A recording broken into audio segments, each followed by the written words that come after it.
kauni, for today's vlog nga guys, ituturo ko naman sa inyo na pwede nang gawing sticker yung picture natin. Yes. So guys, ito pala ay hindi po pwede sa inyong messenger. Yung mismong messenger mo kung saan yung parang conversation ng sarili mo. So kailangan muna natin guys i-update itong messenger natin. At kung hindi pa naman naka-update, update nyo na. Pero kung naka-update naman, is pwede ka na mag-proceed dyan sa ating messenger. So tinry ko siya guys sa aking pinaka-messenger. As in yung may pangalan ako sa messenger, di ba? Meron tayong sariling chat sa messenger. Doon ko siya ginagawa pero hindi ko siya magawa sa sarili ko. So, tinry ko siya sa ibang kachat ko. So, for example, itong ginamit ko yung sa ate ko, guys. Siya yung ginamitan ko ng sticker na gagawin kong picture ko. So, pupunta ka lang dyan, guys, sa kachat mo and then makikita mo may smiley dyan sa box. I-click mo lang yan at makikita mo sa ilalim, guys, scroll pataas kayo, meron diyang parang trending na nakalagay at meron diyang smiley na merong pencil. Yun yung i-click mo para makagawa ka ng sticker na picture mo. So, ito na lang yung example na ginamit ko. Itatry ko lang naman siya guys kung uubra talaga siya. Kasi dun sa aking messenger na sarili kong pangalan, hindi ko siya magawa. So, ganyan yung gagawin nyo. So, may option dyan guys. Pwedeng black yung background.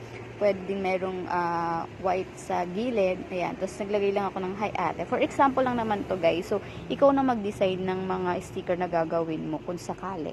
So, ganyan. After nyan, merong nakalagay na save. Or, pwede mo namang isend yan direct pala sa kachat mo. So, di ba ganyan? So, nagtatry kasi ako. Hindi ko siya magawa. Sabi ko, naka-update naman. Yung pala kailangan doon ko gumawa sa kachat mo para ma-save siya dyan. So, after nyan, kung isi-save mo, andyan. Tapos, nag-struggle pa ako kasi hinahanap ko siya sa gallery. Hindi ko siya makita sa gallery. So, kailangan pala is dun sa emoji mo siya makikita. So, for example, ito ginamit ko. Hinanap ko yung Facebook, yung messenger ko mismo.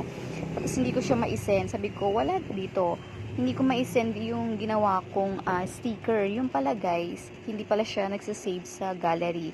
So, nagsasave pala siya dun sa pinaka-sticker ng ating cellphone. So, pinindot ko yung emoji dyan na dito sa gilid. Ayan, so hindi ko siya mahanap. Ayan, hinahanap ko siya pero hindi pala siya dun magsisave. So, dun pala sa emoji, dun pala siya magsisave. Dito pala siya, ayan, dun pala siya nakalagay. So, ganun lang pala guys, gumawa ng sticker na picture mo. So, ayan, tas sinend ko na siya sa ate ko. So, hindi ko alam kung anong i-reply niya dyan. Pero, tinry ko lang naman din to at buburahin ko rin naman siya mamaya. So, parang ganun lang sinabi ko sa inyo na dun nyo lang pala siya makikita.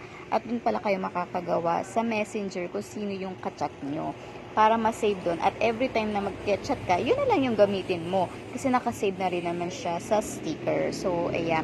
Kung ako sa inyo guys, itry nyo na yan. At para matesting nyo rin sa mga ibang kachat nyo. Yun lang guys. Thank you for watching.